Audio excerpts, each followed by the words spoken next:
15 benepisyo ng dahon ng atis. Una. Pumuprotekta sa mga cells ng katawan.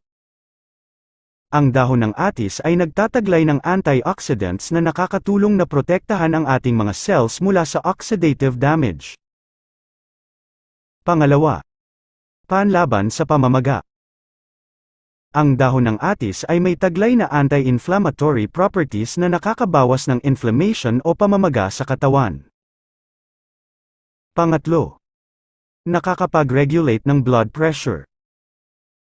Ang pag-inom ng nilagang dahon ng atis ay tumutulong na ma-regulate ang blood pressure dahil sa taglay nitong potassium. Pang-apat. Mabuti sa kalusugan ng puso. Ang dahon ng atis ay nagsusuporta sa kalusugan ng ating puso sa ng atis para panlinis sa sugat ay tumutulong na mapabilis ang paggaling ng sugat. Pang-13. Mabuti sa kalusugan ng balat. Ang dahon ng atis ay tradisyonal nang ginagamit bilang halamang gamot sa mga problema sa balat.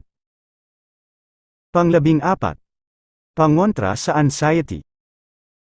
Ang ilang compounds na taglay ng dahon ng atis ay nagtataglay ng calming effects at nakakabawas ng nararanasang anxiety. Pang-15. Mabuti sa kalusugan ng buhok. Ang katas ng dahon ng atis ay ginagamit bilang sangkap sa ilang hair care products na may benepisyo sa kalusugan ng ating buhok at anit.